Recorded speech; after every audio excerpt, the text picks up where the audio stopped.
Jurupa Unified School District Board of Education regular meeting, Monday, June 22nd, 6:01. If we can take roll call, please. President Ortega. Present. Trustee Bradford. Here. Trustee Chard. Present. Trustee Garcia. Here. Trustee Regal. Present. Thank you. Roll call staff advisors. Elliot Duchan. Present. Paula Ford. Present. Trent Hansen. Present. Dave Dabrowski. Present. Daniel Brooks. Present. Thank you. Thank you.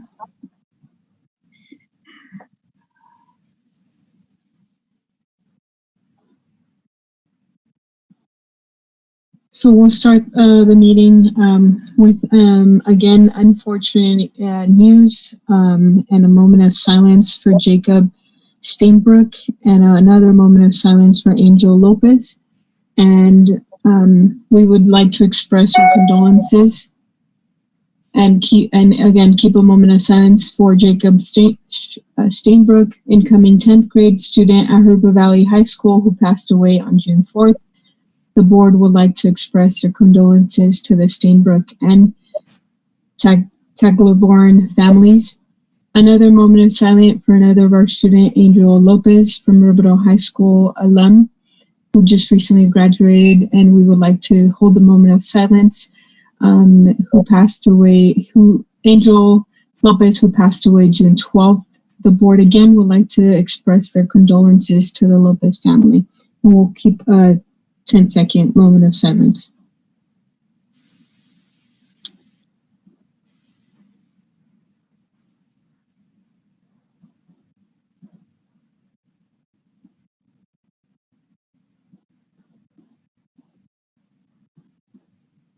Thank you all. And we'll move forward with our inspirational comment.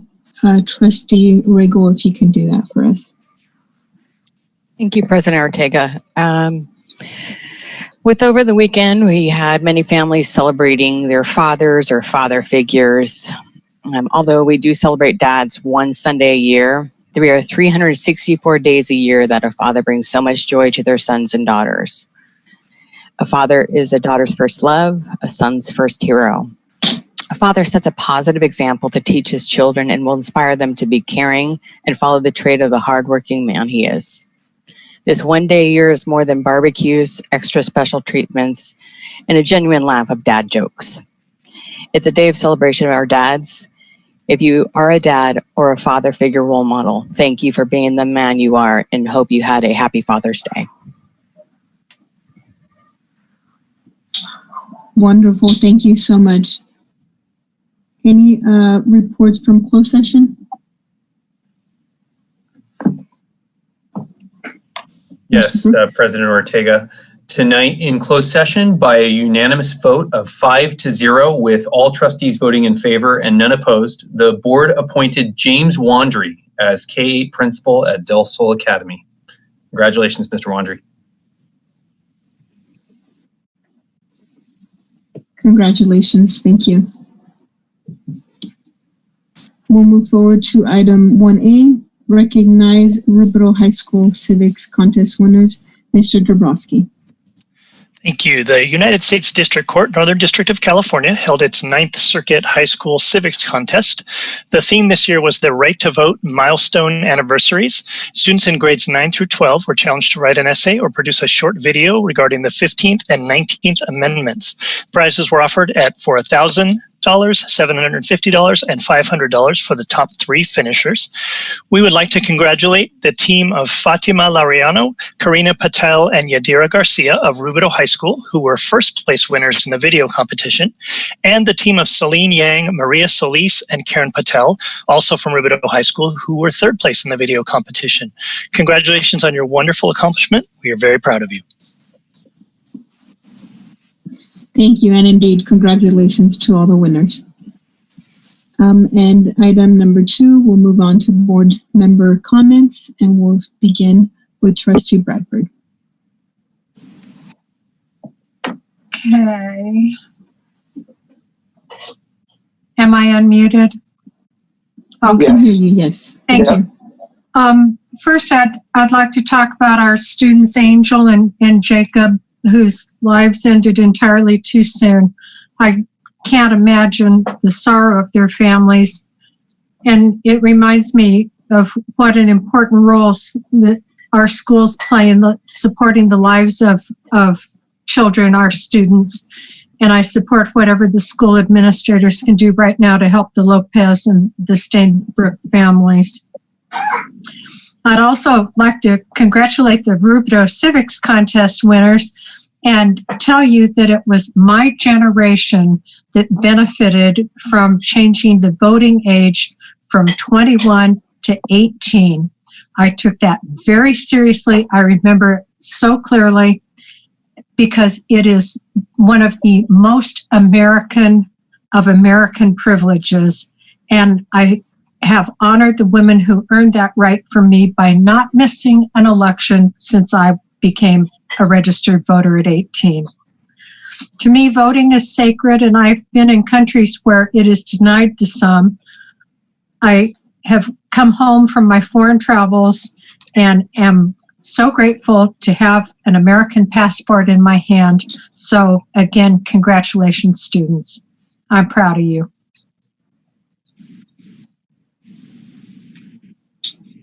Thank you, Trustee Bradford.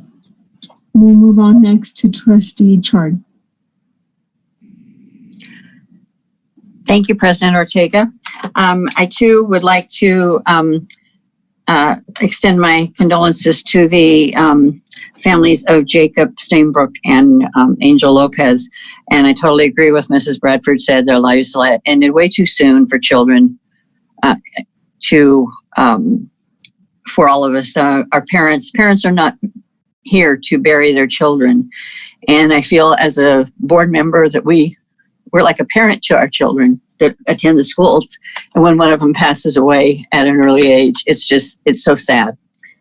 I've experienced it in my own family, so I know how devastating it can be. And it doesn't just end in a few days. It goes on forever, it seems like. So I also would like to thank Mrs. Regal for the inspiration quote that she did. That was very nice. And I know that we don't think about all the things that dads mean to all of us in so many different ways. And like she said, one day a year is just not enough to thank the dads.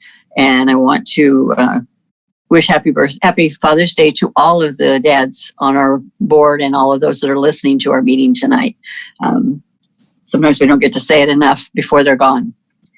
And Mr. Wandry, congratulations to him on his new assignment. I know that he has done a great job at Orbital and at Ina Arbuckle, and I know he will do an outstanding job at Del Sol as the new principal. And finally, the Civics contest winners, all girls. And so women power here. Though you are out there getting those votes, are going to be able to get a few more followers possibly to get out and vote this year.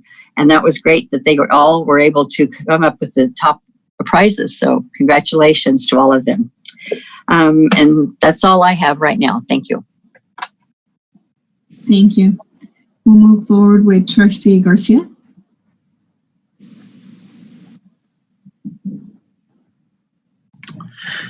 Thank you, President Ortega.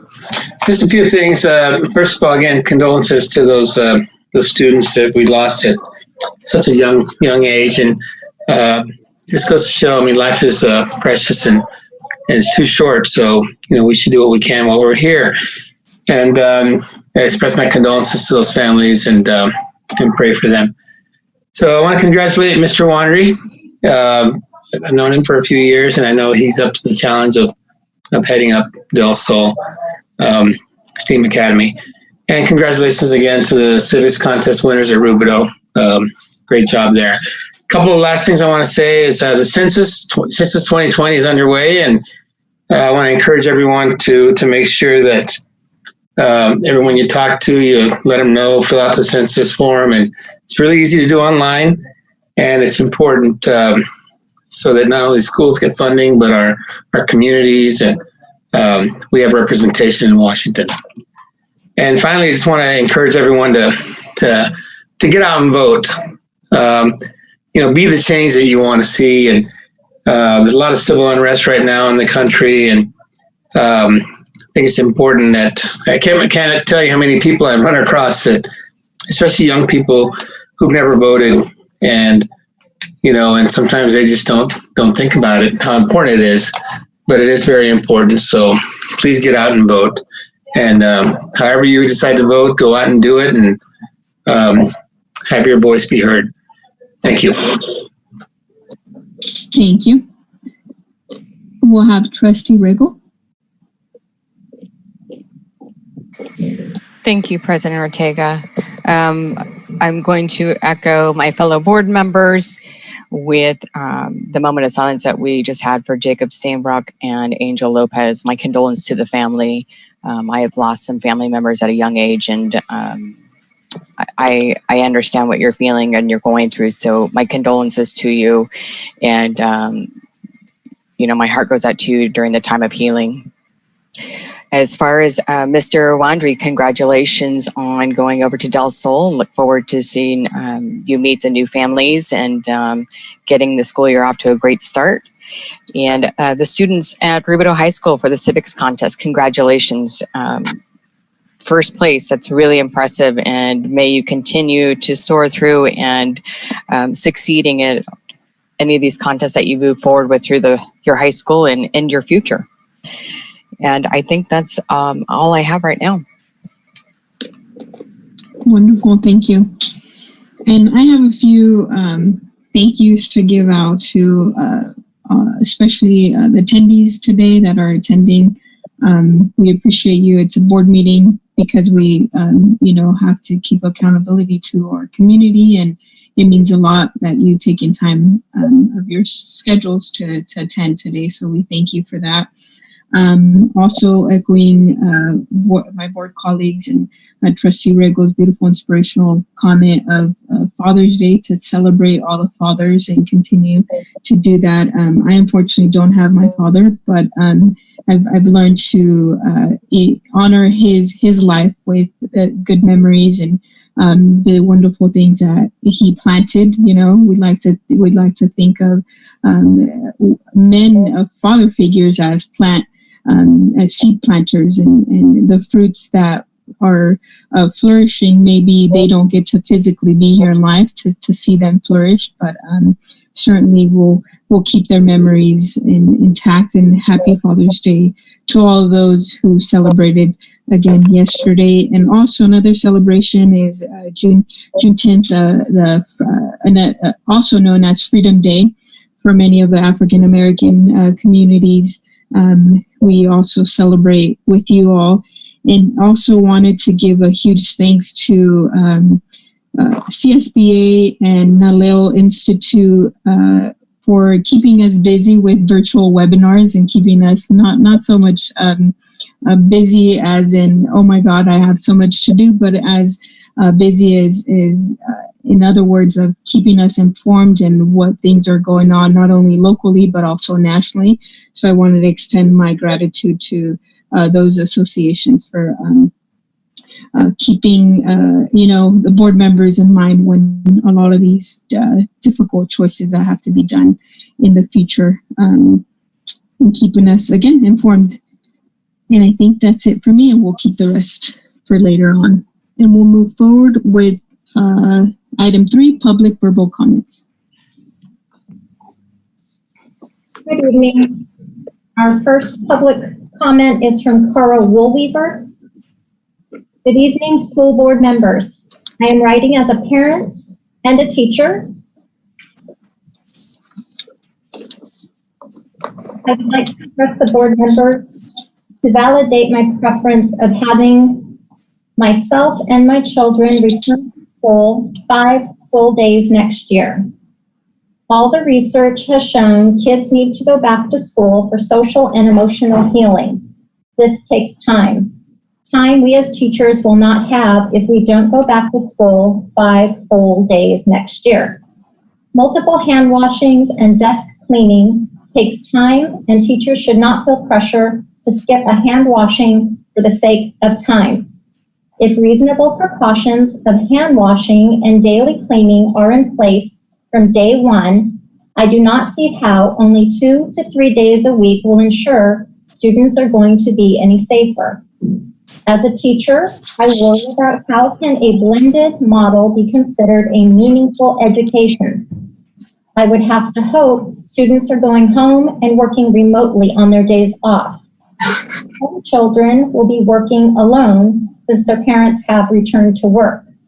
Some will rush through their work so they can go to a theme park. Some students will want to do the work on weekends.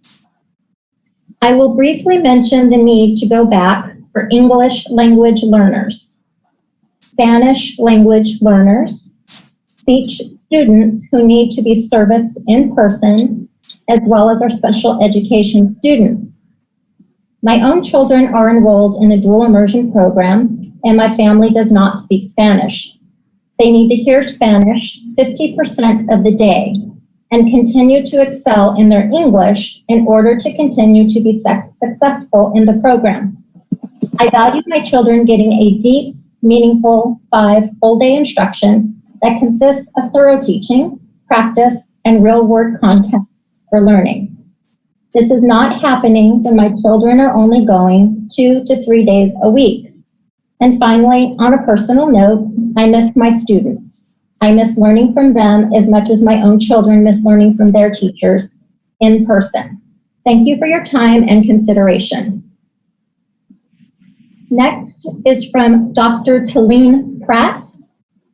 I write to you today respectfully from a unique position, a community member, as an Armenian mother of mixed Armenian and Black students of Jurupa Unified, and also as a dedicated and proud Jurupa Unified School District psychologist.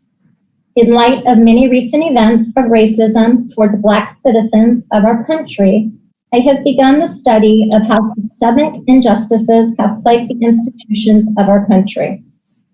In my research, I have learned how schools have also played a role in continued racist attitudes towards Black citizens of the United States. Our adopted curricula, our disciplinary systems, and our lack of diverse staff has led to much of this injustice. I want to establish that my position on this issue is not aimed at any one singular person, attitude, school, or department. However, as educators, we have adopted these policies without asking the right questions, ultimately alienating our students of color. We can stop the process here with this board and with this JUSD leadership. It is time for us to stop talking and telling and begin listening. I am proud of the diversity of Jurupa Unified School District, and for the most part, how we treat each of our individual students with respect and dignity. However, there is still much work to be done. I am here today to ask you, Jurupa Unified School District, Board, and leadership, in collaboration with NEAJ and CSEA, to begin the work on making the systemic changes necessary to create equality among all our students, especially for our Black community members. I have discovered that there are still many areas we as a district and community can grow, be better, and do what is right. I hope we can create a task force, a community group, or other entity that has established to address these shortcomings of equal access to education for our students of all backgrounds. I would be honored to serve on such a group. I truly believe that change comes from the ground up, from the people within communities, not only demanding change, but also willing to put the work in to make the change a true reflection of the community's standards. Let's get to work.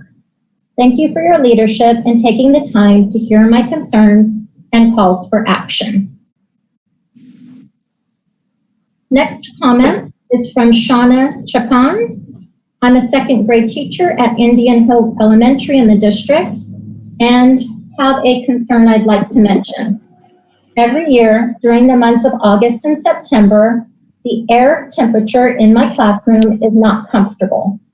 It seems that the air in my room does not kick on until it gets to be about 80 to 85 degrees. This has been an issue for years, and I know that I'm not the only teacher who has complained about this. Please consider allowing teachers across the district to control the air temperature in their classrooms. I can't imagine teaching with a mask on all day while being in a hot, stuffy room with children also wearing masks. My friends who teach in other districts are able to control the air temperature in their classrooms. I don't see why we shouldn't be able to do this as well. I have a question about school budgets in regards to providing students and staff with PPE. We currently don't get money to buy basic supplies for our students, such as crayons, pencils, glue sticks, paper, and tissue. For years, I have spent my own money on supplies for my students and every other teacher I know as well. How will districts have the money to buy all this extra PPE for students and staff to keep us safe and for the extra staff needed to sanitize the school properly if there isn't money for the most basic items needed? Next comment is from Tracy Mahan.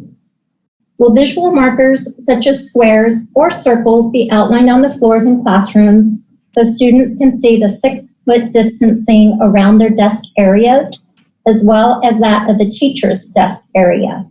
Will floor and ground markers delineating 6-foot distancing be placed throughout the school common areas such as hallways, cafeterias, multi-purpose rooms, libraries, and the areas where students line up outside of the school or classrooms prior to school, after recess, and after lunch?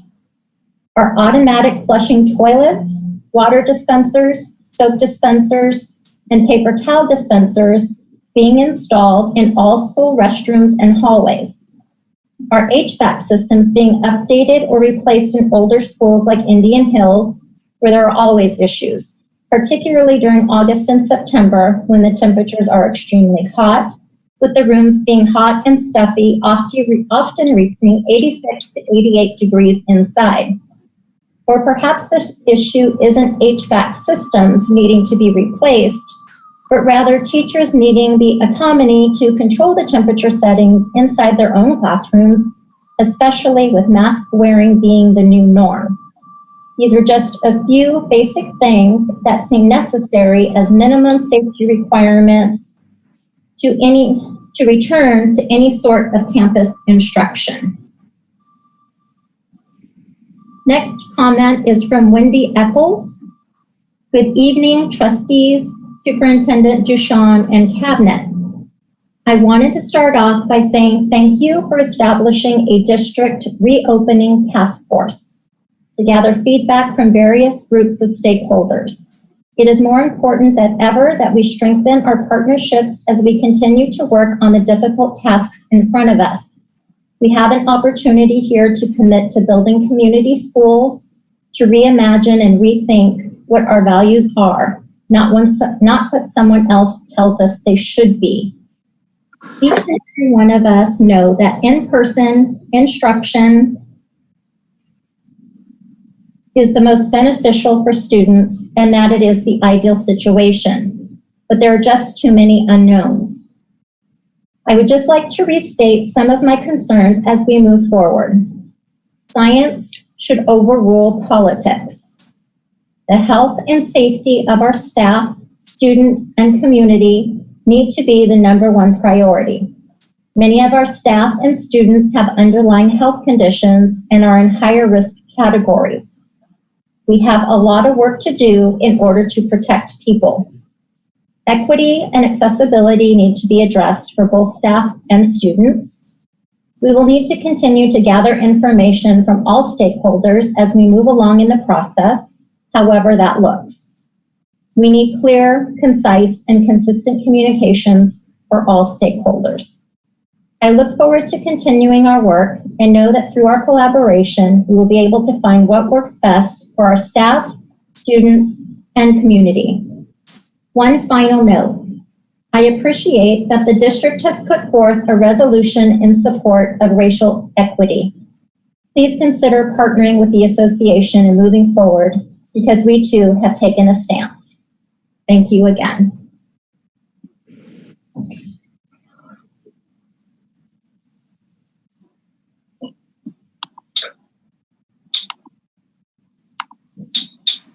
That concludes the public comments for this evening. Thank you very much. We will move forward with 4A, Mr. Duchamp. Thank you, President Ortega.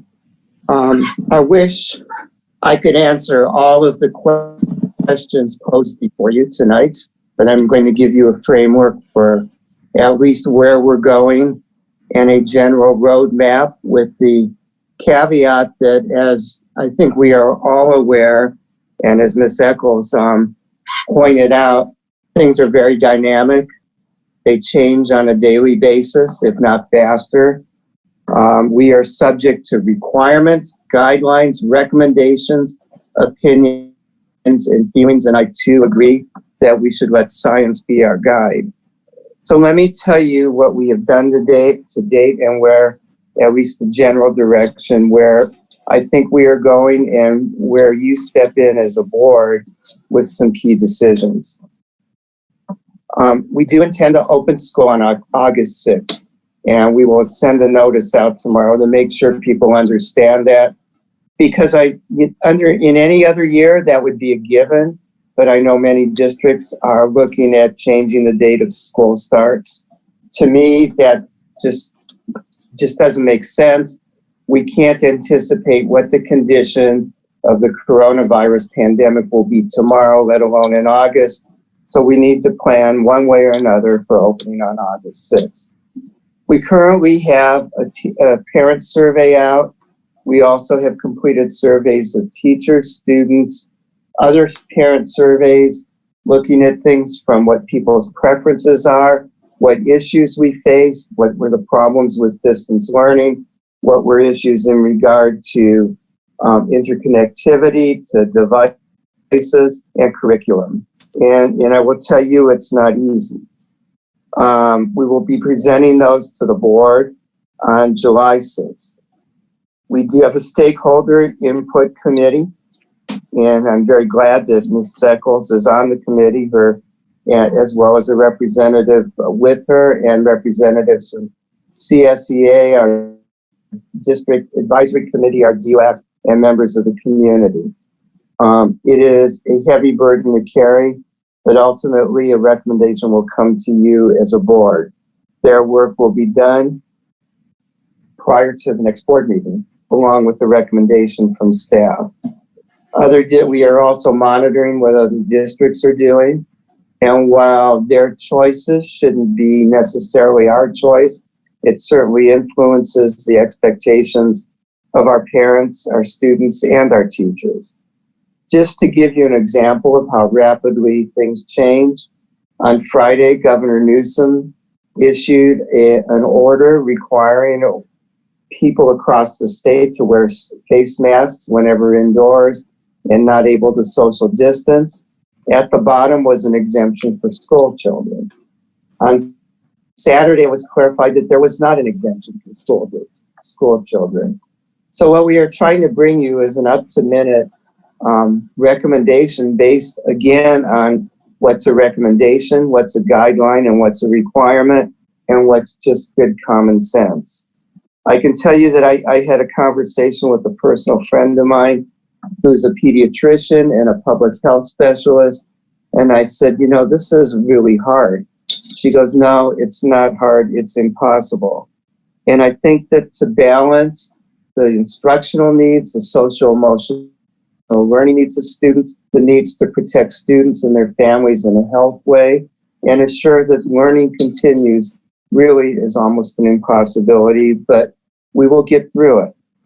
We will be presenting to the board on August 6th 3 options: distance learning, a blended learning package, and an in-person package. We will strongly recommend that a distance learning opportunity be given to any parent and student that desire that and do not feel comfortable sending their students to school. The big decision will be whether you choose to offer blended learning or in-person, which would be a combination of in-person and online, or pure online instruction. And we will give you as a board as much information as we can to make that difficult choice. Again, it's going to be very hard to sort through what's required, what's recommended, what's suggested, and in the end, what's right for students. But we have a great community. You as a board have put a lot of thought into it already. The Stakeholder Input Committee will provide you with some strong, at least balance points to look at, and we intend to give you as much information as possible. To members of the public that are listening or may have concerns, we are open to input. And I want to underscore that it's important to realize that any decision you make and we carry out in many regards will be tentative. We did not know we were going to close school on March 13th until March 13th. We had no forewarning. We knew there were things going on, and we may not know till August 5th whether really we will be even allowed to open school. I suspect we will, and I suspect we'll open, but we may have to toggle back and forth between whatever we do in person and distance learning, depending on circumstances. As you know, we all are aware that in many states across the country, including California, the number of cases is rising, and we will continue to monitor that as well as what happens in our own community. I wish I could give you definitive answers, and I want you to know that I have asked for definitive answers in whatever venue I've had an opportunity to speak, ask, or question, and they're very few. I'm happy to take questions from the board. We certainly know that in 2 weeks, I think we'll be as ready as we ever will be to make a decision to move forward. And I hope we can provide you with all the resources and recommendations that will help you. And thank you, Madam President. No, thank you. We appreciate that detailed report, and it helps, I think, the community stay a little bit more informed and a little bit of that anxiousness that is happening around. So we appreciate that report, Mr. Duchamp. And I do see a hand raised by Trustee Bradford. The comment that I want to make regards that I am more interested in the health and safety of our students, the staff, the teachers, and the community than I am about the economic interests of getting the economy back going. I mean, I've personally been impacted by my clients not being able to have work to pay me, but I want to emphasize I am behind the safety of our students, staff, teachers, and community above anything else. Thank you. Thank you. Trustee Garcia. Thank you, Madam President. And I just wanted to kind of add to that and just say that first I want to thank administration, our union leadership, and the board for all their work in this area. And just want everyone to know there's lots of meetings going on, whether it's administration, meeting with people throughout the state, or the board and its members meeting with other groups, whether it's with California School Boards Association or local Riverside County School Boards members, and just kind of trying to wrap our head around this whole thing. And as Mr. Duchamp mentioned, this is changing daily, and just want the public to know that, as Mrs. Bradford mentioned, is our biggest priority is our students and our staff, and just know that we are doing everything we can to ensure we do the right thing going forward. Thank you. Thank you. I don't see no other raised hands. Any other comments or questions? Well, again, thank you, Mr. Duchamp. We'll move forward with item B. Any other administrative reports? No, there are none. This has taken up a lot of everybody's effort. I do want to make a comment though about the Democrats' input to the board that we are all well aware of. While we think we are doing a great job in Jurupa, there are many things we need to continue doing, and we will certainly take her comments to heart. And I believe this is a very, very serious situation. It's been a long time coming. I am not glad for why and how it happened, but I am happy that as a whole, we seem to be going through an awakening as a country and realizing that many things we've taken for granted maybe weren't so right as we thought they were. Thank you. Thank you. And we said there's no other reports, There are no right? Okay. Thank you. We'll move on to item 1, public hearing session. And at this time, I would like to open the public hearing session on the proposed district budgets for 2020/2021. And are there any comments from the public? There are no public verbal comments regarding the public hearing. Thank you. Seeing none, this hearing session is formally closed.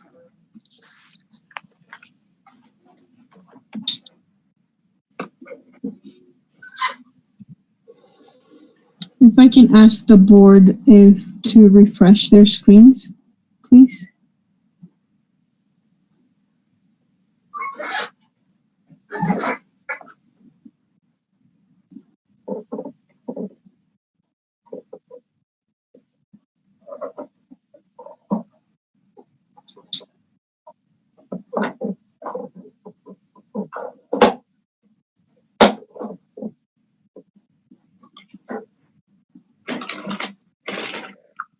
If I can get a motion to approve actions item A1 through 12. Trustee Chorn? I move to approve. Thank you. Trustee Regal? A second. Thank you. Any comments, questions? Seeing none, we'll move for the vote. We'll call for the vote, sorry.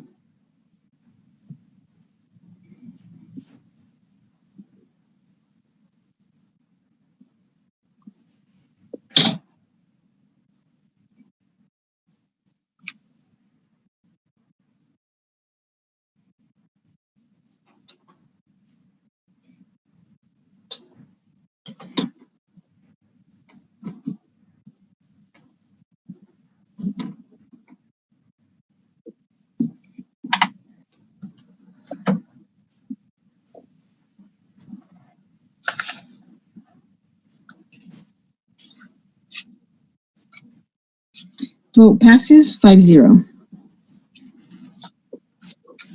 President Ortega, if I might, I would like to point out that item 3 was a change, as was mentioned. I believe that the July board meeting will be held on July 6th. Yes. Wait, say that again? The board meeting for July will be held on July 6th as opposed to the 26th. It's 26th? No. Okay. The 20th.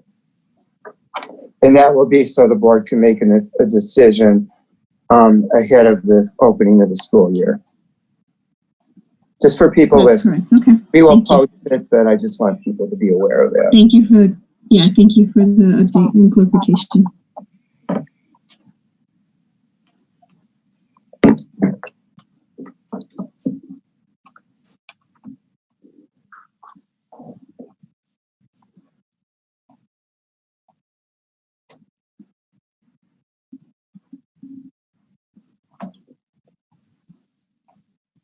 Okay, we'll move on to item 12B, Mrs. Ford. Thank you. Good evening. Tonight, we are bringing the district's 2020-2021 budget for adoption. Typically, we would also be bringing the LCAP or Local Control Accountability Plan for adoption. However, due to COVID-19, the timeline for the adoption of the 2020-2021 LCAP has been extended to December of 2020. The budget before you tonight includes the goals and actions that are outlined in the 2019-2020 LCAP. And once the state budget is passed, which we are hoping will be very soon, and the LCAP is updated for the 2020-21 year, budget revisions will be made to appropriately incorporate any additional or any changes in LCAP expenditures. So, as you know, the governor provides a proposed budget in January, followed by a revision to his proposal in May, or otherwise known as the May revise. In a normal year, there may be slight adjustments between the January and May proposals, but as we all know, this has not been a normal year. So with an estimated state revenue shortfall of $54 billion, the governor's May revision has significant implications for school districts across the state. In the January proposal, LCFF revenue would have increased by $1.2 billion with a statutory COLA of 2.29%.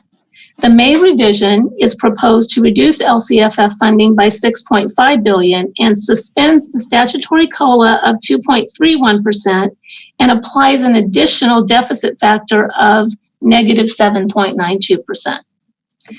For the May revise, the governor maintains his January special education proposal to increase the base rates to $645 per ADA, and it redirects $2.3 billion that was intended to go towards the long-term state portion of unfunded CalSTRS and CalPERS liability to be used instead to further reduce employer contribution rates in the 2020-21 and 2021-22 school years. In addition to the negative 7.92% COLA or deficit factor, LCFF add-ons for things like the Targeted Instructional Improvement Grant and home-to-school transportation are reduced by a full 10%, as well as a 10% cut in preschool provider rates, and it suspends the expansion of preschool slots which had been proposed. The May revise also reduces categorical programs such as adult education, career technical education incentive grant, the Strong Workforce Program, and after-school education and safety grants by approximately half of the current funding levels. With the anticipated shortfall in state revenues, the state is bringing back a tool that they used during the Great Recession, which I know you all have heard quite a bit about, which is deferrals. The first deferral, it was implemented this month, June 2020. The May revise proposes additional deferrals in April, May, and June of 2021. With this level of deferrals, districts will need to not only closely monitor their cash flow, but also potentially explore borrowing options. If the state adopts the May revision cuts to Proposition 98, from this chart that I'm showing you, you'll notice that in 2020-21, K-14 funding will be funded at $70.5 billion versus the January proposal of $84 billion. So an extremely significant cut. For the 2020-21 year, to help school districts mitigate learning loss and these deep revenue cuts, the governor has proposed $4.4 billion in one-time federal funds. $1.5 billion of those funds would be distributed per special education pupil because he does see the need for special education support. He understands how difficult it is for us to provide enough funding to support our special education students, as well as $2.9 billion to concentration grant districts on a per ADA distribution.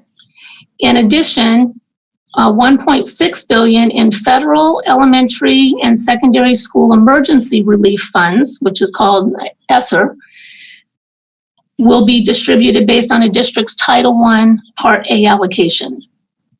The proposed one-time federal funds from all sources just mentioned are estimated to be $17.1 million for Jurupa Unified and are included in the district's 2020-21 budget revenues. It's important to note that while the one-time funds will significantly offset the loss of LCFF revenue for the 2020-21 school year, they will not eliminate the deficit for the 2021-22 and the 2022-23 years. Given these factors, for the 2020-21 budget year, the district revenues are expected to be $249.7 million, with $186.1 million from LCFF and $31.7 million from federal funds. The district's LCFF revenues are $19.6 million less than projected at our second interim back in March, and they represent 74.51% of overall revenues that the district receives, while federal revenues are $17.1 million greater than projected at second interim, and they make up 12.71% of our district revenues. For 2020-21 budget year, expenditures are estimated to be $248.5 million. Employee salaries and benefits represent 84.88% of the district's total expenditures, with only 15.12% of the district's expenditures budgeted for functions outside of personnel. So as you can see, a reduction of 10% in revenue is a challenge for school districts. When adopting an annual budget, districts are required to submit a 3-year, or otherwise known as a multi-year projection, to the County Office of Education. Many assumptions are used in the development of the multi-year projection. This slide shows some of these assumptions. Using the May revise, as mentioned earlier in the presentation, LCFF revenue is projected to decrease by $19.6 million in 2020-21 from the current year. The negative 7.92% COLA reflects the deficit factor for 2020-21, and a 0% COLA has been applied in each of the out years. CalSTRS and CalPERS rates are based on the May revised proposal. Enrollment is projected to decline by 101 students in 2020-21 and an additional 49 students in each out year. Program and staffing reductions are built into the 3 years. We have deferred maintenance reduced by $1 million in each out year. And with the current assumptions, the district has a balanced budget in 2020-21 and in the 2021-22 out year, but is unable to meet its required 3% reserve in the 2022-23 year. Using these assumptions, the district is expected to begin the 2020-21 year with $36.7 million beginning balance. And as mentioned, based on the May revise, federal revenue will also increase by $17.1 million for the projected total of $31.8 million in federal revenue in 2020-21. This, again, is one-time revenue. And with this additional revenue, the district anticipates ending the year with a net increase in fund balance of $1.2 million. In the 21-22 year, there are no additional one-time revenues budgeted. Given no additional revenues in 21-22, the district has budgeted $8.8 billion in program and staff reductions and is projected to deficit spend by $12.9 million. Reducing the ending fund balance and ending the 2020-22 year with $1.3 million over the required reserve. As enrollment and revenue continue to decline, moving into the 2022-23 year, the district is projected to be short of its required reserve by $20.4 million. It's really important that I point out that these are all projections and they're based on what we know at this time. The state budget has not been passed. Although we did learn earlier today that the governor and legislature have reached an agreement, which we're happy to hear. We are still in the midst of this pandemic, and more than any other year that I can recall, there is a great deal of uncertainty. The budget passed by the legislation is very different from the governor's May revise, and I know they passed that a week ago. All of these factors could significantly impact the district's finances. We as a staff, will continue to monitor actions in Sacramento, and once the state budget is passed, revisions will be incorporated into the district's budget and multi-year projections and presented to the board. So at this time, I see we have a couple of hands up.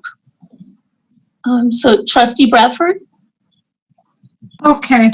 The question that I have goes back to the beginning of your presentation, Mrs. Ford, right before the first pie chart, where the lines, it talked about a concentration grant district followed by special education.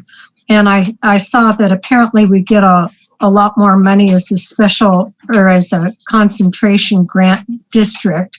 So knowing how important funding special education is, could you please explain what the parameters and meaning of concentration grant districts are? Absolutely. So a concentration grant district is a district that 55% or more of their students on their entire enrollment population is either on free and reduced lunch, considered low income, or English learner, or a foster student. So in our case, we have roughly 72 to 73% that fall in that category. Okay. Paula, could you explain concentration though?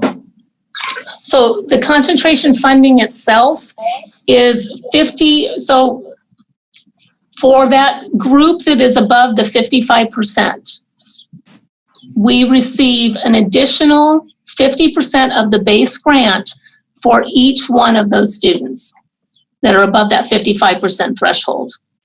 So that is an additional funding of $3,000 to $4,000 per student or more, based depending on whether it's a K-3 student or it's a 4-6 student, 7-8 or 9-12, because it's 50% of that base funding. So it does provide us with a great deal of additional funding. Okay, thank you. I just wanted you to make that clear for any listeners who might not be familiar with what concentration grant district means. Thank you. You're welcome. And then I see that Trustee Garcia has his hand up. Thank you, Mrs. Ford. And first of all, I want to thank you for the report. Great job on the presentation. And I'm glad to hear that the governor and legislature have come to an agreement. I mean, I hope it's a good agreement. I don't know the details, but I know last week, I think the governor was looking at 10% equity cut across the board on everything in the state. And we were hoping that he would prioritize education. So I'm not sure how close he got to the legislature's budget, but hopefully it's close. And maybe you can answer that. But before you do that, I just wanted to ask a question about ADA versus enrollment, and especially with the challenges that parents are having right now. Some parents say we should send kids back to school, and some are still going to be a little challenged with that and want to do some social or distance learning. Mm-hmm. And so I was just curious as far as what the governor and legislature's agreement would do to protect maybe not just their ADA, but based on enrollment. Mm-hmm. I hope you understand my question, but really want to just know if students are just enrolled, is the budget going to reflect enrollment versus ADA?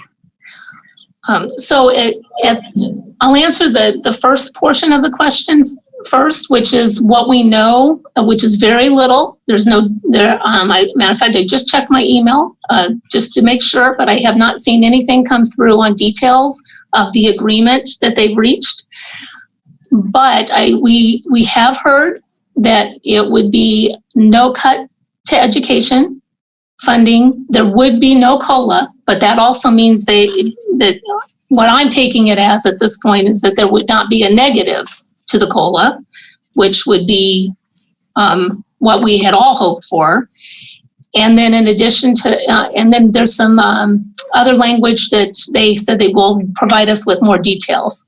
They did not mention anything about ADA or how that will look in a situation where you may have distance learning, that's happening. So at this point, we are still funded based on ADA. The legislation, when we talked to them about needing to be able to be funded on enrollment as opposed to ADA, because of just this type of situation that we've been in with this COVID-19, they came back and said, districts are held harmless. And they are correct. We are held harmless for 1 year, but we still are required to collect ADA for every year. And then if our ADA for the current year is less than the prior year, we are able to report the prior year ADA funding and receive our funds based on that higher ADA.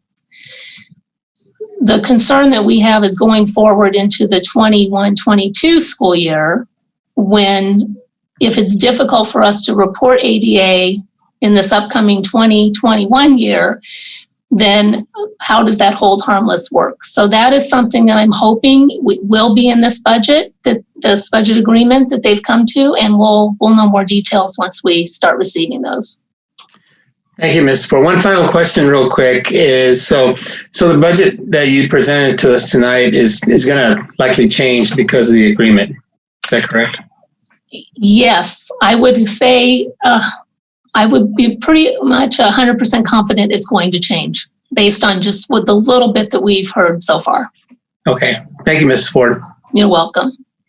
And then I see Trustee Ragel's hand is up. Thanks, Paula.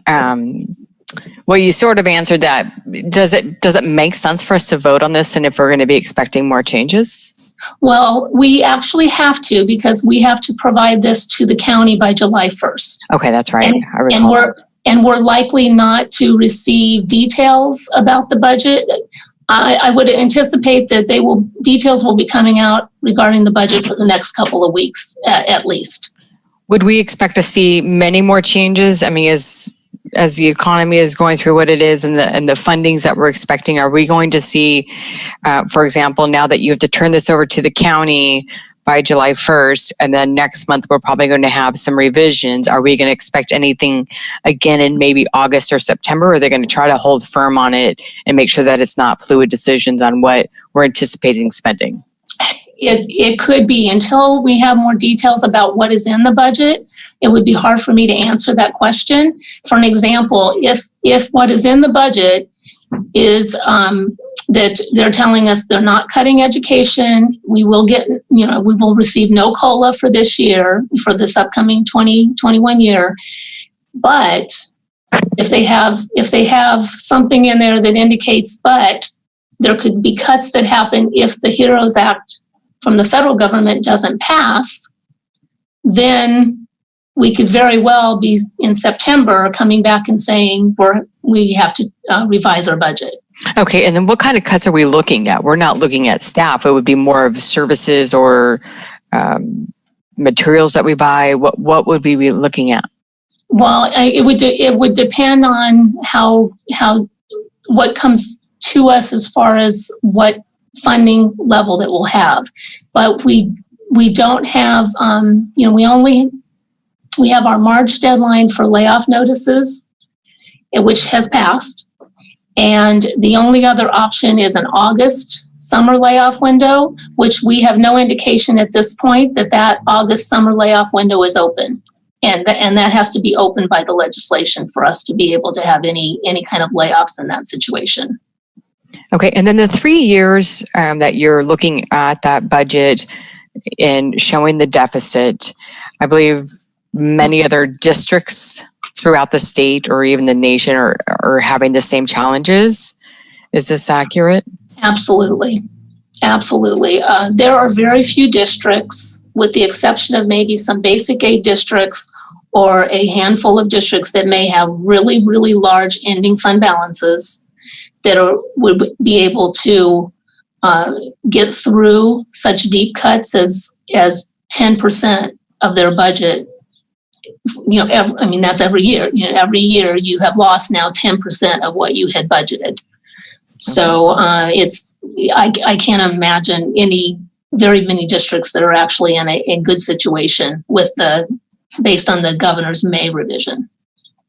Okay. And I might add, I was at a ThinkMan meeting yesterday, and they commented that during the Great Recession, which was bad, but maybe not as bad as this could be, that district budgets were not approved or disapproved contingent on the second and third year.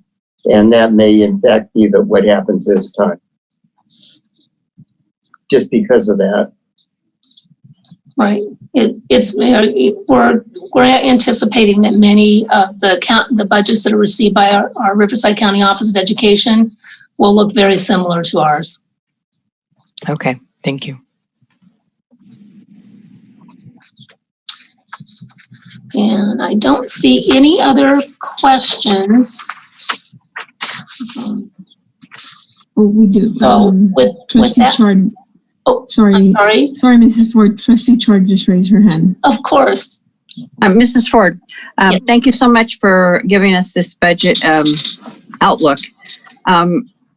Would you say that you're looking on the lesser side? You're kind of budgeting for the lesser side right now, or are you on the higher end? Or when you're looking at this, are you thinking that when their new revised comes in, we may not have to make a drastic changes? Are you on the lower side or are you on the higher side planning this? So the May revision was definitely based on, given the May revision that the governor proposed and the budget that the legislation passed last week, the May revision, which is what our budget is currently, the one that I'm proposing to you this evening, is based on, is definitely the deeper budget cuts. Okay, so it is more, if you want to call the worst case scenario, it's more worst case scenario. okay, the way ours is set up right now. Correct. Okay, Yep. so that could be good on our side. Yes. That we're looking at, that we may be surprised and get a little better than what it is, but this could be the worst end of it. Okay. Yes, that is what, again, I haven't seen details of the agreement that was reached between the governor and the legislation, but that is just what's leaked out so far. It seems that would definitely be the case. Okay, thank you. You're welcome. And thank you again for your team and all the work. I know it's like 24/7 that you guys are working on this, and the governor's office is doing the same thing. So you get one going one way and then they make a change and you have to revise again. And my household budget, I have no more because it's that way. So I can totally understand this.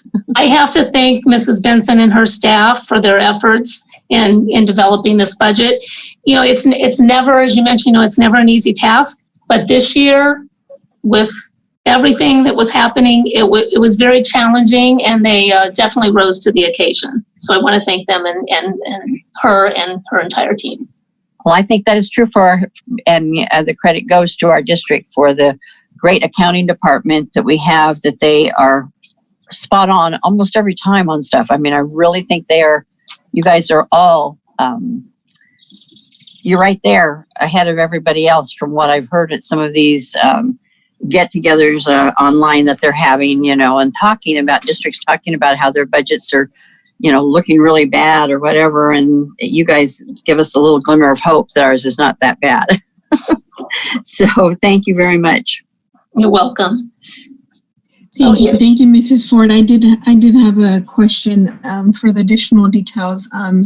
We did miss the LCAP today, And I had a question on, or do we anticipate any changes on how we will present, or we have to get information from the LCAP? I'm sorry, I missed a little part of what you said, President Ortega. Yeah, sorry. Yeah, so for the LCAP, we did miss the LCAP for this time around because it's postponed till December. Yes. Do we anticipate any changes on how we have to present, the LCAP with the budget and things like that? There will be, what we anticipate at this moment is that we will be bringing the LCAP to the December meeting, which is also when we bring our first interim budget report. And we will align any modifications or changes to the LCAP to our first interim budget. So we will bring that, kind of what you normally see in June, you will see in December. So I would anticipate we will see some changes in the LCAP. Thank you. You're welcome. And we will need a motion for approval. Trustee Chard? I move to approve the budget for 2021 as it stands at the moment. Thank you. Trustee Bradford? I'll second that. Thank you. Any further questions or discussion? Okay, seeing none, we'll call for the vote.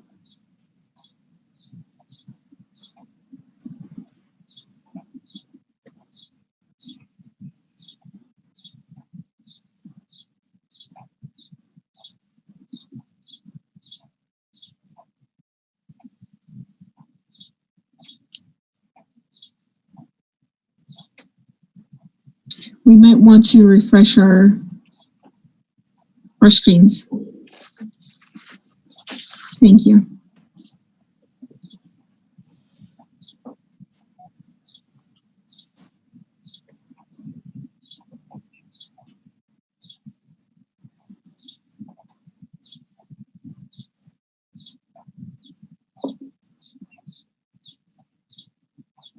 Item passes 5-0.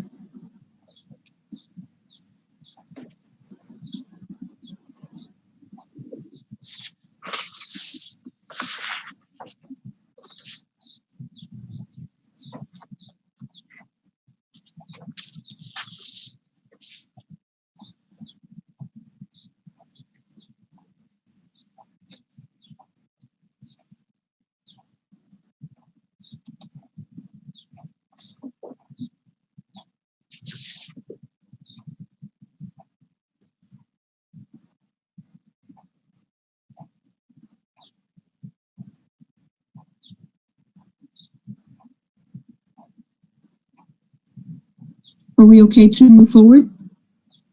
Oh, yes. Go ahead. I don't see that it says.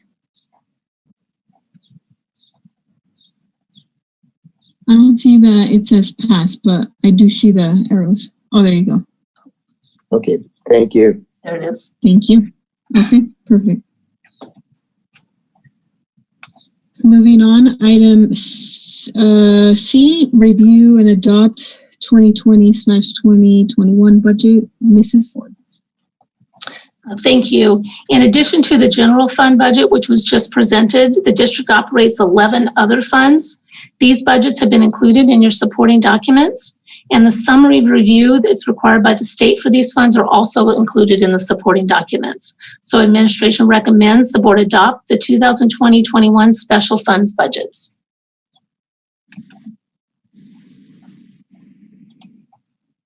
Thank you. Trustee Chard? Move to approve the 2021 special funds budget. Thank you.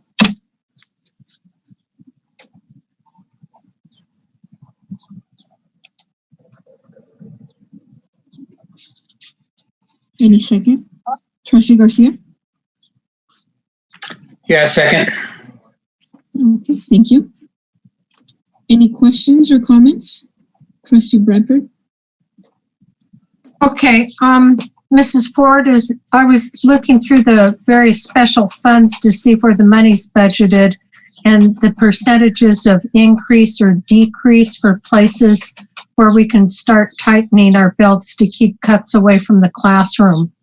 So I noticed the allocations for conferences and travel, and as much as I appreciate my personal opportunities to go to conferences, to talk to my peers, and for professional development as a trustee, I wondered how high up on the list of places to economize, how do you view where to start whacking the budget? And would you please describe if there's a protocol or ranking about what's nice to have but can be sacrificed on the continuum of how we control our expenses? Thank you. You're welcome. So one of the things that we always look at is we look at those things that we try to keep as far away from the classroom as possible. So if there are contracts that are not related to classroom, we review those. We definitely review, especially when it gets into, lean times with budgets. We particularly review like all non-essential travel. We review extra hourly, or overtime. Conferences, that you mentioned, could be some training and professional development that isn't necessarily like on the high priority of what we have in our LCAP. So all of those areas are reviewed on a regular basis every time we come up to a first interim report or to a budget, annual budget. And we're always trying to find those things that, as we kind of call them, the low-hanging fruit that won't have an impact to our students, which is what we want to stay away from as much as possible. Does that help with some of those? There are some, just so you're aware, there are some travel or conferences that are required based on a particular program. And so in that case, we may look to see, can we reduce the number of people who travel to that? But at the same time, we know for compliance reasons, we will need to send, a person to that conference or to that for that travel.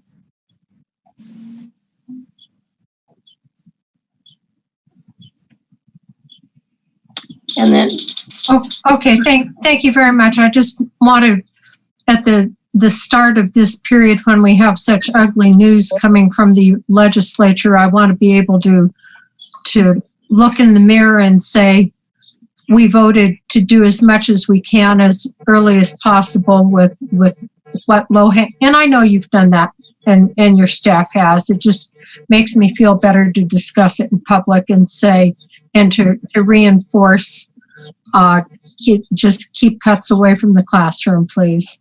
And that involves many of our departments and across the district, as well as all of our directors, our principals. So everyone is involved when we're in that situation where we need to make some reductions. Okay, it makes me happier to hear that it's a joint decision with a variety of the people who are impacted. And thank you. You're welcome. I do want to add, Mrs. Bradford, though, not only do we try to keep cuts away from the classroom, we try to preserve jobs, because what affects our employees certainly affects the students in our district. And so it's just a very difficult exercise. About 84% of our budget is people, but we try to keep those cuts as far away from kids and as far away from the adults too.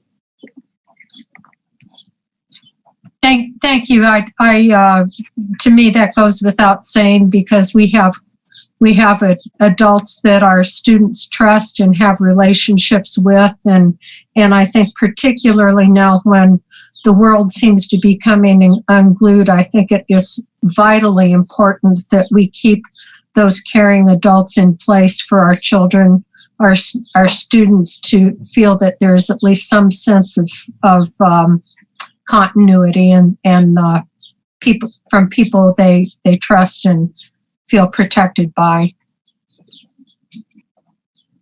Thank you. Thank you. If we can get a motion.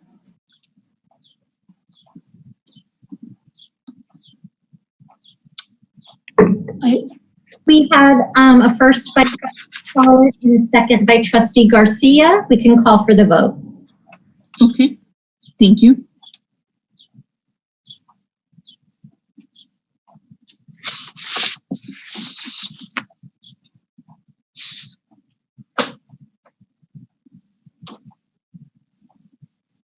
President Ortega, you can call for the vote.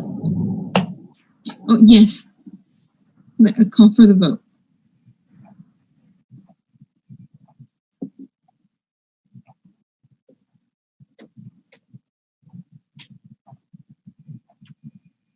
And I'm having to refresh my screen, so if any board member needs to do so as well.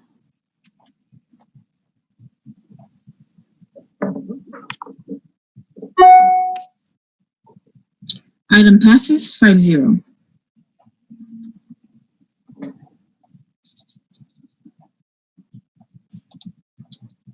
Item D, Mrs. Ford. Thank you.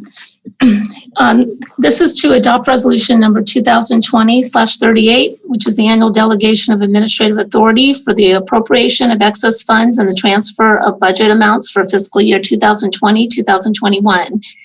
As we change expenditures, we have receipts, grants, allocations, and entitlements that become known. We're required to make adjustments to revenue and expenditures in budgets as necessary. To expedite the changes to the budget amounts, administration is requesting authorization for business services to appropriate or transfer budget funds between assigned and unassigned fund balances. By making these adjustments throughout the year, the district is able to better reflect actual spending patterns of funds and uncommitted balances. As always, budget changes made during the year will be reported and presented to the board in the district's interim and other financial reports. And a copy of the resolution is included in your backup materials. So at this time, administration recommends the board adopt resolution number 2020/38, authorizing the appropriation of excess funds and the transfer of budget amounts for the 2020-2021 fiscal year. Thank you. Trustee Bradford. So moved. Trustee Regal.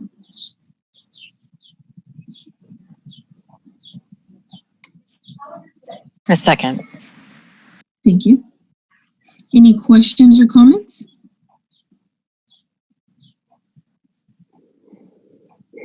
Okay, seeing none, we'll move for the vote. We'll call for the vote.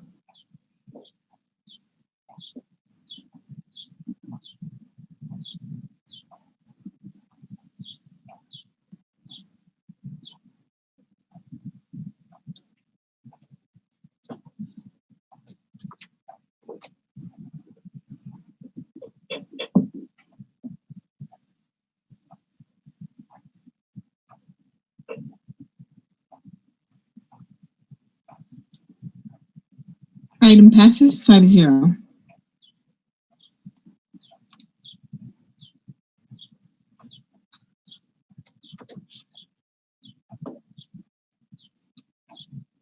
Item E, Mrs. Ford. Yes, this item is to adopt resolution number 2020/39, authorization for the temporary transfer of funds for fiscal year 2020-2021. State and federal payments to districts are often paid in arrears or deferred or delayed. The delayed or deferred payments may negatively impact the district's cash flow on a temporary basis. Business services requesting approval to temporarily transfer or borrow cash resources between district funds to meet expected and unexpected cash shortfalls during the 2020-2021 fiscal year. Administration recommends the board adopt resolution number 2020/39, authorizing the county treasurer to temporarily transfer monies held in any account or account to another fund or account of the districts for payment of obligations for fiscal year 2020-2021.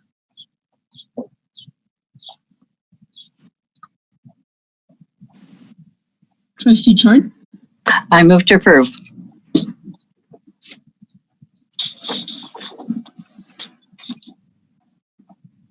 Trustee Bradford. I'll second that. Thank you. Any questions or comments? Mrs. Regal? Trustee Rigo? Yes. Sorry, I was trying to unmute. I know that we had some conversation about this in the past, and this is due to the state holding our funds. Is that correct? This is, it could be, this is something that we do bring to the board every year because there are times where we just temporarily need to transfer funds. So for an example, we sometimes receive adult education funding very late. So we have to actually borrow from another fund, provide that for adult education to provide their services. And then when the adult education funding comes in, then we repay the fund we borrowed from. So this happens throughout the year in some of our between funds. But if we do get in a situation where the state is implementing the deferrals, then that may be, we may be able to borrow internally from our own funds, depending on how deep the referrals are and how much referrals. If they defer 1 month, we may be able to borrow internally. If they defer multiple months, then it's likely we wouldn't have enough funds in another fund to be able to borrow. And then having this resolution in, for example, that if you don't have enough to borrow from between funds and you need to borrow money, do you come to the board for approval? Because I know that there's a pretty high fee that we would have to pay. Does that require board approval, or is this actually overall overriding it and approving it regardless if there's fees or interest payments? Now, if we were going to go out for a TRAN, which is a temporary revenue anticipation note, and borrow that way, that would be where there would be a fee, an interest payment fee for those. We would bring that to the board. The board would have to approve that. Okay, perfect. Thank you. You're welcome. Thank you, Trustee Chord. Yes. Mrs. Ford, have you noticed if there are any payments that have been held up that should have been here since the pandemic situation? And do you anticipate that the state might be holding, or some of these other committees or whatever that have given us money for different things? I know that a lot of times it's approved 1 year and you don't get the money till the end of the school year, and I've seen that for years. But on other things, have you seen any that have been held up, or are being held up?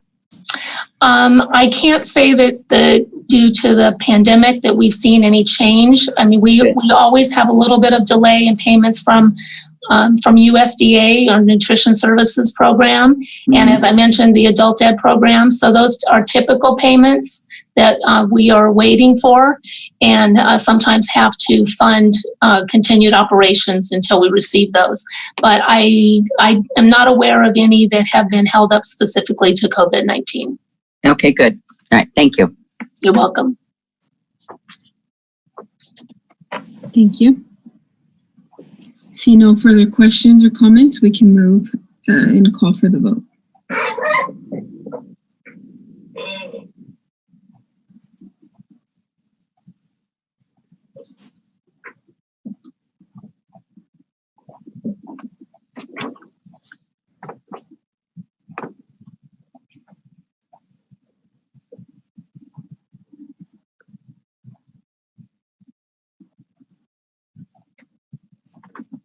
Item passes 5-0.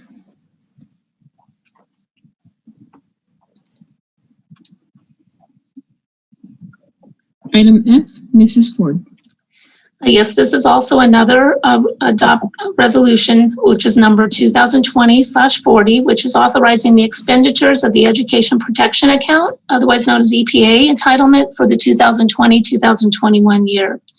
As part of Prop 30 and Prop 55 tax initiatives approved by voters, districts receiving these funds through the Education Protection Account are required by board approval to ensure the funds are spent appropriately. The funds are not additional funds. They're actually a component of our LCFF funding. So it just reduces the amount of state aid that comes to us based on how much our EPA funds are. They're estimated to be $23,085,098, and the EPA funds are designated for instructional salaries. Administration recommends the adoption of resolution number 2020-40 to authorize expenditures of the education protection account entitlement for 2020-2021. Move for approval. Thank you.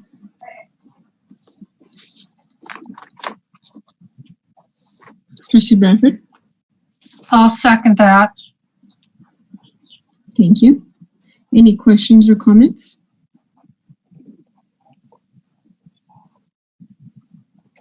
Okay, seeing none, we'll call for the vote.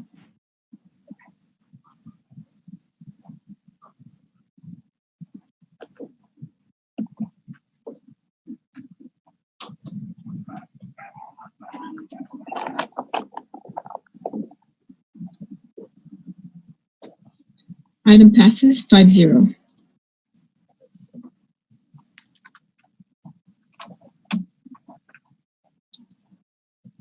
Item G, Mrs. Ford. Sorry, That one's me. sorry, Mr. Dabrowski. It didn't upload. Sorry. Thank you. So it's time for our annual submission of our school plans for student achievement. As you know, schools that receive funding in the areas of Title I, Title II, Title III, LCFF, supplemental and concentration, and CTE or vocational education funds must submit a school plan with a description of how sites will serve students who are disadvantaged, EL or special education students. I want to thank Terry Schulten, the principals and the faculty that worked with principals to get these finished under, as you know, super challenging circumstances. So administration recommends the board approve the school level plans for student achievement for the 2021 school year. Thank you. Trustee Garcia? I'd like to make a motion to approve. First, I'd like to also thank Terry. I saw her name. I'm like, who is this person? But Terry, thank you for all your hard work, and thank you, Mr. Dabrowski, and motion for approval. Thank you. Trustee Bradford? I'll second that. And she's been Schulten for a while. Thank you. Any further questions or comments? Okay, seeing no raised hands, we'll call for the vote.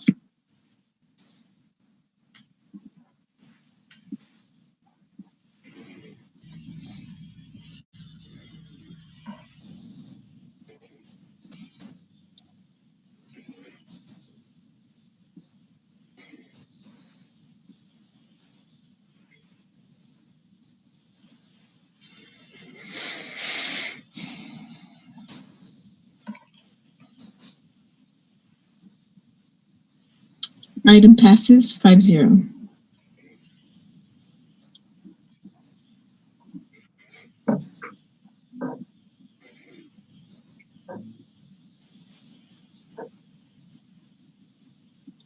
Item H, Mr. Dabrowski. Thank you. This is the COVID-19 operations written report.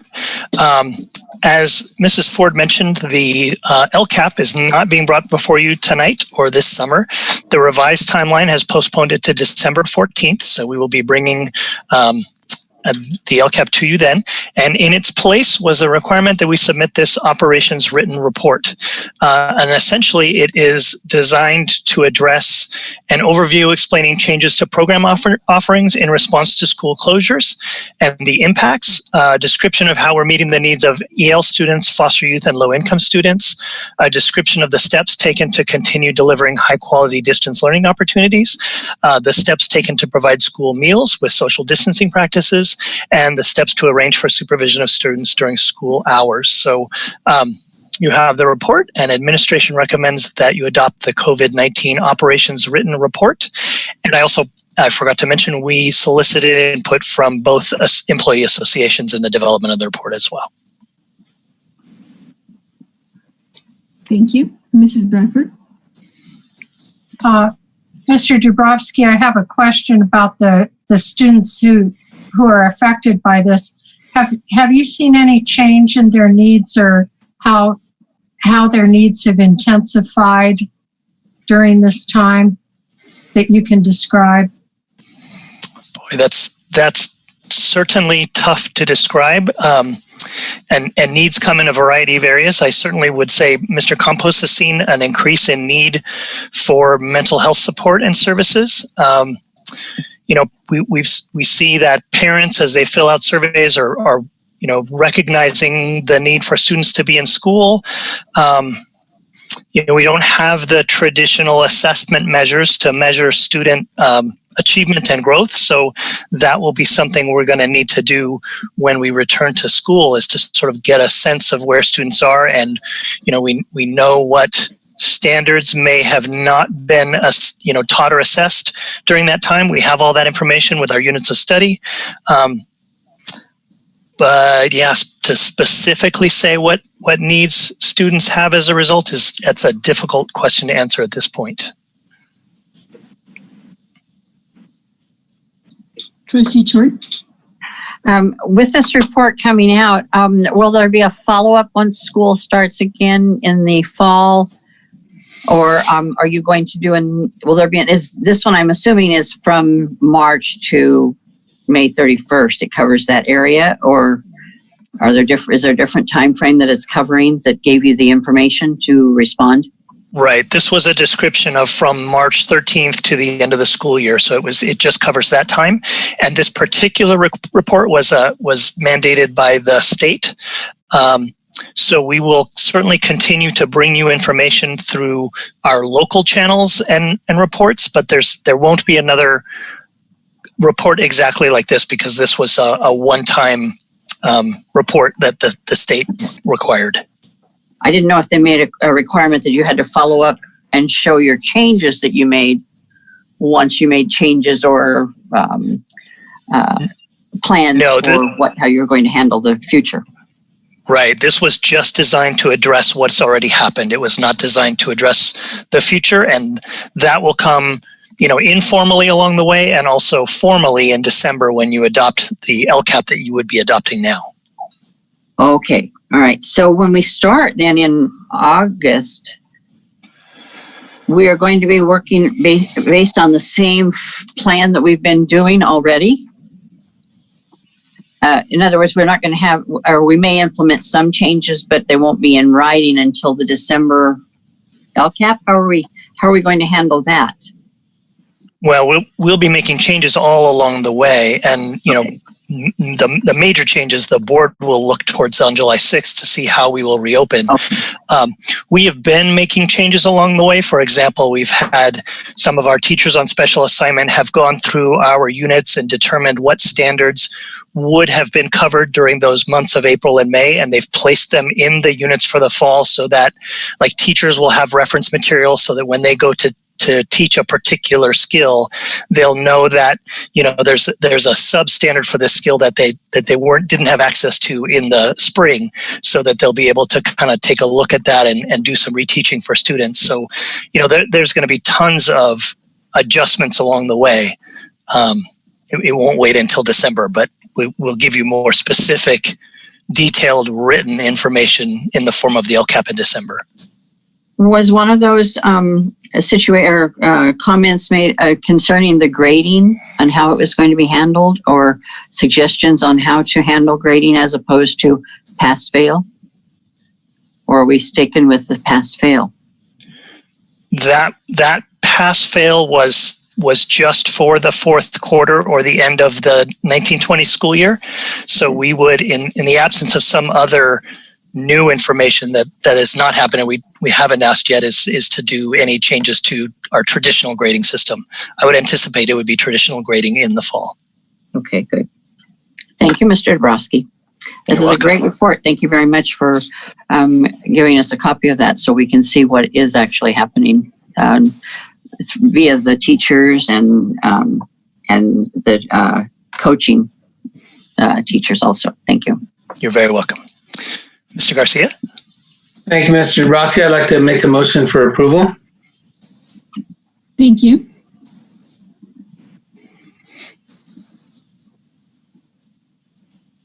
Trustee Chart? I second. Thank you. Mrs. Riggle? Hi, Dave. I actually have a quick question about the daycare services or childcare services during the time of the stay-at-home orders. Are we kind of preparing something for the fall if this comes up, and are we going to get direction, or are we already planning that that's how it's going to roll out? Yeah, we have typically, as you know, we as a district have not operated a daycare system either at our school sites or any other place. So up until now, we have worked together with our COE, who has a much more built out daycare system, and so they have those referrals and can get families directed to the right places. So we do not currently have a plan to offer daycare in the fall as well. Okay, and now how was this communicated? Did we send out notice to families that were essential workers and needed childcare? Did we send a notice that, just come to the parent center, or, Mr. Campos and his team? Did we already have that and share that, throughout the entire district, so if somebody was in a pinch, they can get the help? Yeah, go ahead. Dave. Oh, go ahead, Mr. Shaw. Well, I was going to say, we did not really communicate that part to the district. I mean, it would have, we did not really get many questions regarding childcare.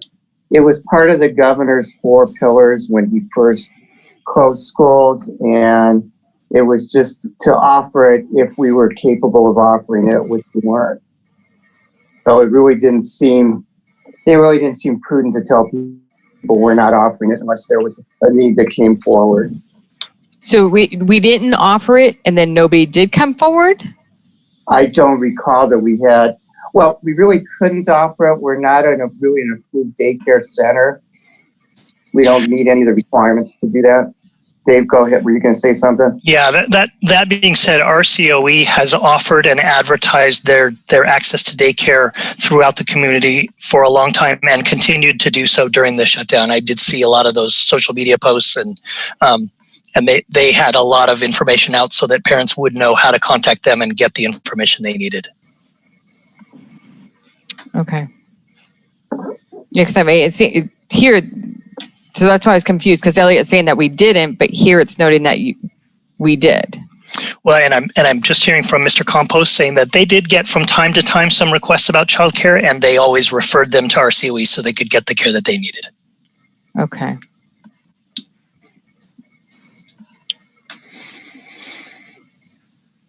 Thank you. You're welcome. Thank you. Okay, and I believe we have a first and a second. We'll call for the vote.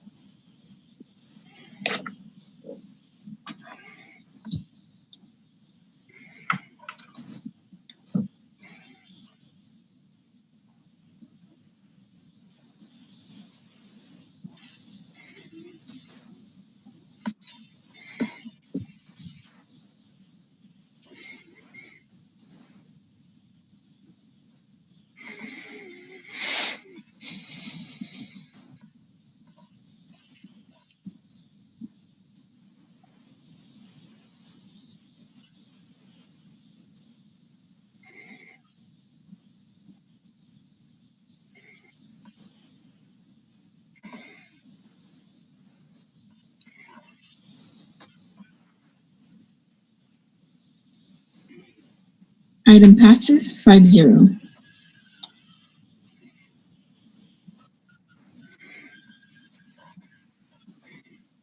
And item I, adopt resolution number 2020/42, to resolution renewing community commitment.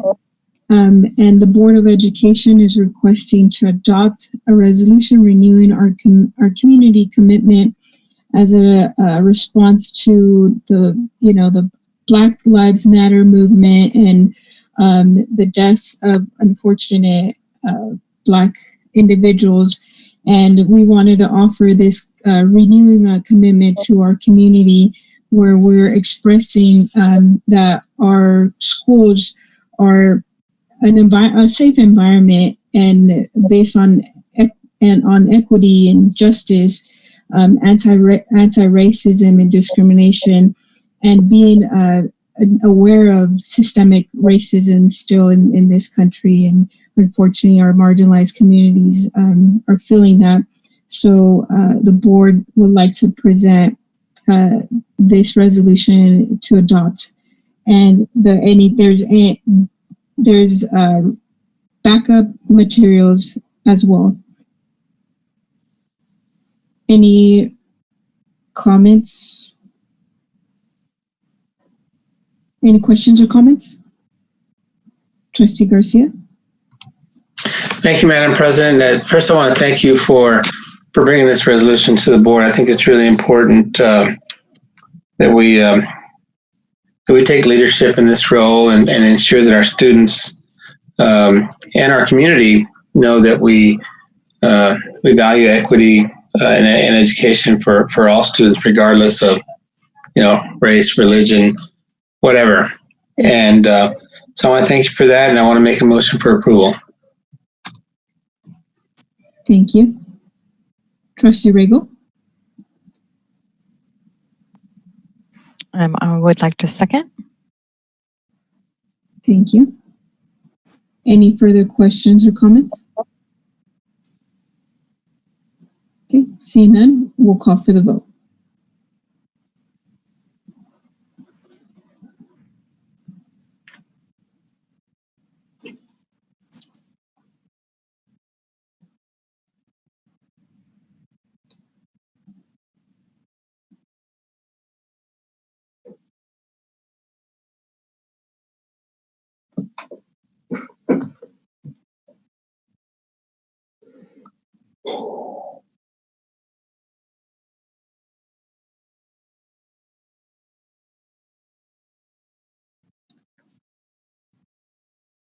Item passes 5-0. Thank you. And our last item is J, board member committee reports, and we'll start with Trustee Regal.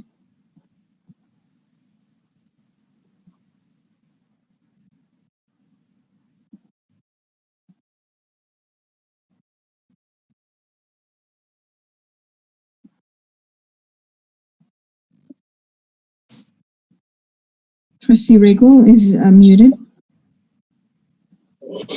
Yes, sorry, I kept trying. It's okay, thank you. I do want to comment on the resolution that we just passed, 2020-42, and renewing the community commitment. I'm proud of our team putting this together, and really want to express that we're a community of diversity. Many different ethnicities, socioeconomic living, different statuses and religions. And so I'm thrilled that we actually officially have something on record.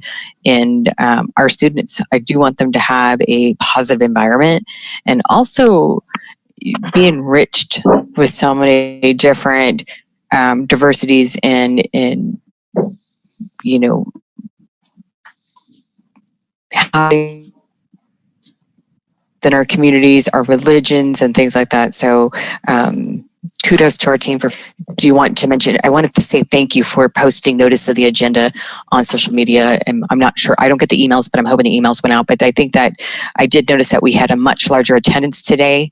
And I really want to get more people involved to have that transparency and that partnership within the community. So thank you for posting those and to let people know that the board meetings, the agendas are ready and the date of the board meetings.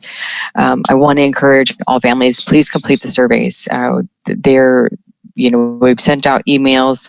Those are also on many different social medias.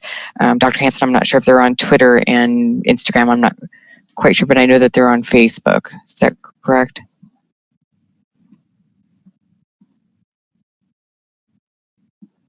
I think he's muted, but yeah, the answer is I believe it. The answer is yes to all.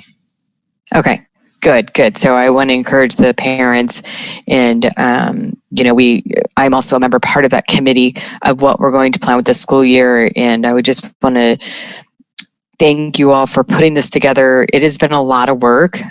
It is high anxiety. Elliot, we talked about this. This is a very stressful time, and there is no right answer. But we definitely want to focus on the science and what is important in them. We do have, and really appreciate that there are stakeholders in attendance, and we also have our students and parents there. Mrs. Ford and Ms. Benson, thank you. I mean, all those resolutions, you poor things, you've probably been working 24 hours, and then not only about COVID changing, budget changes by the moment. So thank you for your time preparing all those. And I think that's all I have at this point.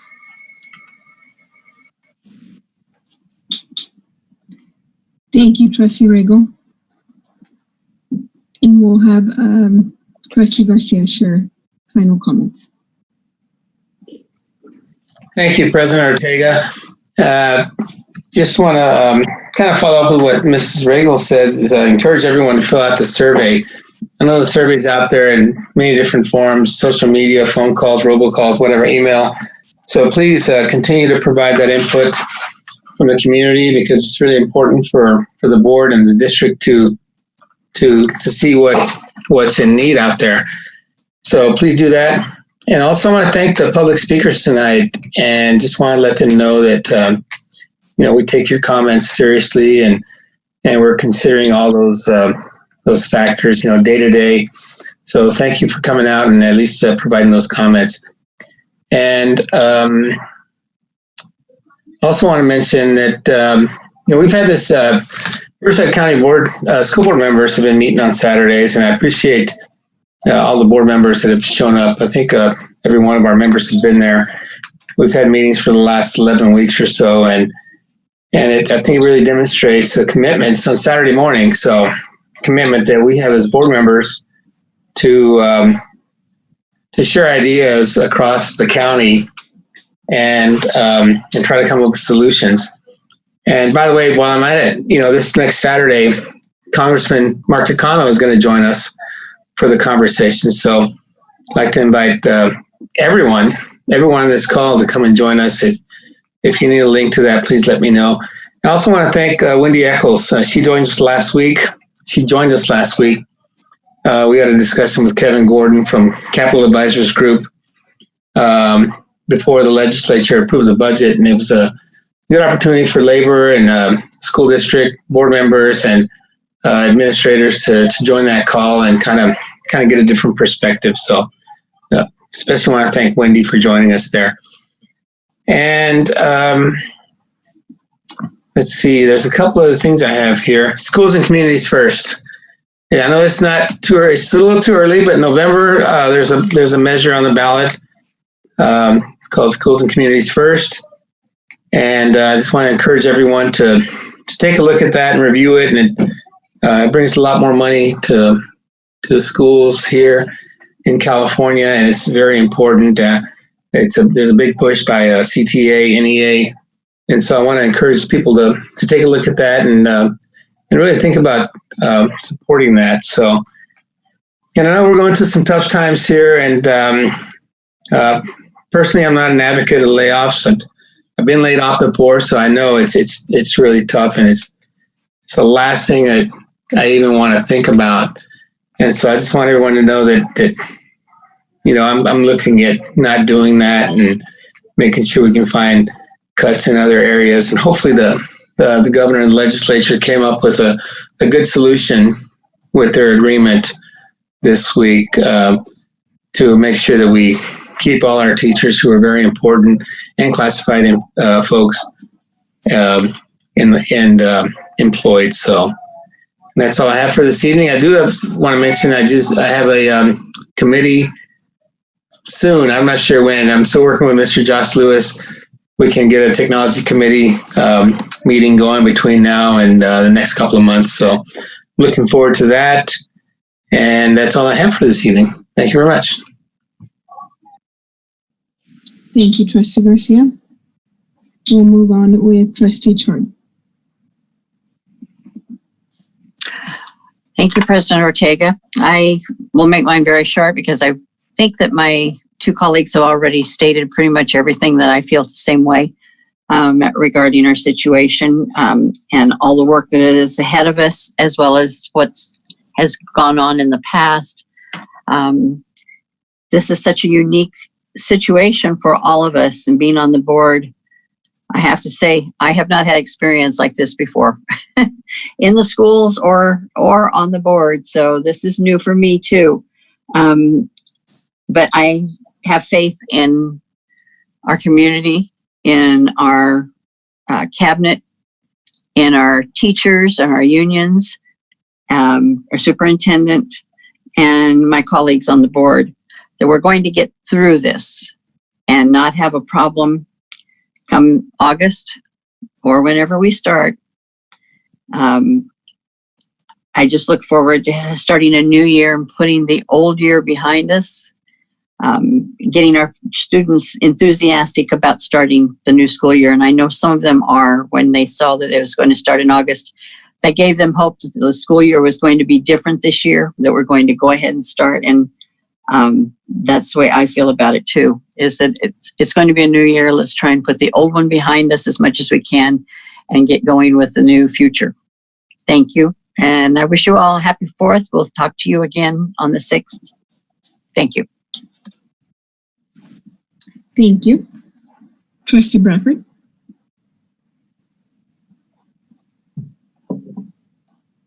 I have not had any community meetings since my last report, but I do want to include that I continue to participate in the Saturday morning weekly online meetings that Mr. Garcia described. We share what's happening in our districts to combine ideas of how to best serve our students. And it reminds me of what Mrs. Eccles' usual African proverb is: if you want to go fast, go alone. If you want to go far, go together. So the rest of you don't see it, but we trustees throughout the districts in Riverside County are going together. I've also participated in the online meeting of the California School Boards Association last week called The Uncertain Road Ahead, Real-World Applications of School Reopening Guidance. So I want to reassure all of you that our teachers and administrators, with the input from the surveys of the students and the families, how much time and thoughtfulness is being spent on this. And my notes, just a second. Oh, here they are. So I want to thank the teachers and the staff for making the close of 2020 as normal as possible for our students when they didn't get to say goodbye to people, and end the way and they end the year in the way that they expected. I still felt that I personally really enjoyed the graduations. I felt they were very personal, and I was delighted to participate in them. And again, to the teachers, the incredible things that they did. I know the theater department at Jurupa Valley High School under Ms. Shayer still had their end of the year play. They did their parts from recording themselves at home, playing their parts, and Ms. Shayer put them all together as a video that took incredible amount of time, I'm sure. And I know this has just got to be one example of what the teachers and staff did in the rest of our district. So thank you to the district people. I can see you care about our students, and I appreciate each one of you. Thank you again. Thank you. In my final committee reports, I will be attending the Stakeholder Committee tomorrow afternoon, and that's always exciting. We're discussing how to best reopen schools with safety and health as a number one priority, and we're taking in input from everybody. Also wanted to say thank you to all my board colleagues for unanimously passing this resolution to really renew our commitment to our students and making sure that they can count on educational leaders who care about them and their whole person. We care about the whole person. And also our teachers, thank you so much for being inclusive and teaching, again, with heart. I think I'm reminded that every setback has a comeback. And with, all of these death and unfortunate death from our students as well, the comeback is to, live on with a legacy of supporting inclusivity and with love and with dignity, and again with education being a priority. So I thank each and everybody who's fighting the good fight, like I say, and continuing to keep those safe environments for our kids to learn. And we are keeping in mind that that the social component is missing for our students, and it's very unfortunate. But at the same time, I just found out my sister, so it becomes personal when it really hits home. My sister just texted me this morning that she's COVID positive. So it changes things, and it really gets you to think that whatever's going on is real. So just with that, I want to continue to say that we are continuing to keep, again, health and safety as a priority for our kids. And when unfortunate things like this happen, we come united. And I think that's what we're through these committees and through these resolutions, we're uniting. We're becoming, again, one whole institution that cares deeply for the future and the present and the future. So those are my final thoughts. And anything that you want to share, Mr. Duchamp? Thank you, President Ortega. Well, first of all, I'm sorry to hear about your sister. I hope she's okay. I want to commend the board on passing the resolution. I think it's an important statement, and I think the work not only continues, but it needs to begin again to give a serious look at everything we do that affects children of all races and all families. So thank you. And see you or hear you after the 4th. Have a great evening. Thank you. Thank you. And everyone have a safe and healthy July 4th celebration as well. Happy Independence Day. With that, meeting adjourned.